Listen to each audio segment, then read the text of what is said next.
तुम्ही हे जे रोप उपलब्ध केली कुठून केली? मी रोप बेडून दिली. किती साधारणतः कितीला पडलं एक रोप? एक रोप मला जागेवर 30 रुपये पडलं आणि त्याचं भाडं ते धरून समजा 50 रुपयापर्यंत गेलं. 50 रुपये. आणि लागवड कधी केली तुम्ही? लागवड मी जूनला केली, पावसाळ्याच्या. अच्छा, किती वर्ष झाले लागवड करून? लागवड करून या झाडाला एक 4 वर्ष झाले. 4 वर्ष झाले. आणि आतापर्यंत किती पिके खाल्ली तुम्ही याची? 3 वर्षापर्यंत पीक काढले मी, पण तिसऱ्या वर्षी थोडं कांदे शिपले मी. ते कांदे फेल गेले कारण की ते आपले झाडे बनली होती, त्यामुळं पडसावलीने आपला कांदा काही आला नाही. अच्छा, 3 वर्ष तुम्ही आंतरपीक घेतलं माझा त्याच्यात. हो.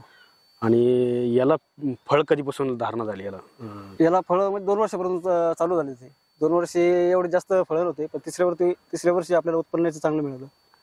तिसऱ्या वर्षानंतर आपलं उत्पन्न चालू होतं. हो, वाढलं. हा, तर तिसऱ्या वर्षी म्हणजे मागील वर्षी 4 वर्ष झाले तुम्हाला लावून. हो. तर मग मागील वर्षी उत्पन्न किती आलं याला?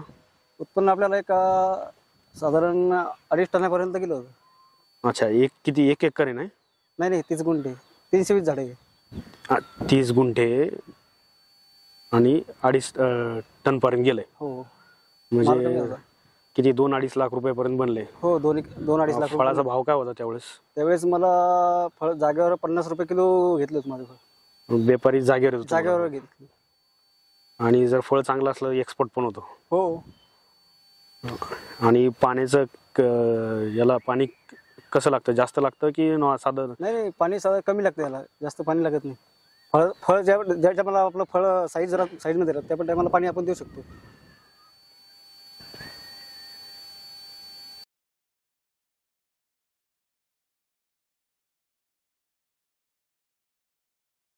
हे झालं उत्पन्नाचं. आता फवारणीचं कसं आहे तुमचं? वर्षाला खर्च वगैरे कसं होतो फवारणीचा? फवारणीला वर्षाला समजा खर्च एक 10,000 रुपये खर्च येतो. 10,000 ते 15,000 रुपये. अच्छा, म्हणजे तिसऱ्या वर्षी तुम्हाला आतापर्यंत सांगा 30-40 हजार रुपये खर्च आलाय. हो. आणि मागच्या वर्षी उत्पन्न चालू झाल्यापासून तुम्हाला 2-2.5 लाख रुपये राहिलेत. हो. आणि विशेषतः म्हणजे जिथं दुष्काळी भाग आहे, हा दुष्काळीच भाग आहे जास्त करून. पाणी कमी असल्यामुळे इथं सीताफळ चांगली जमतात आणि खर्च कमी मध्ये जास्त उत्पन्न निघतं. फवारणी कुठली केली म्हटलं तुम्ही याला? फवारणीला मी बुरशीनाशक आणि अळीची केली होती.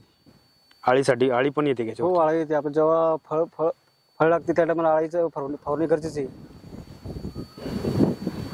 आणि याचं फळ वगैरे गावरान सारखंच असतं? नाही, गोल्डन म्हणजे फळाची साईज चांगली राहते, फळ एकदम टवटवीत राहतं.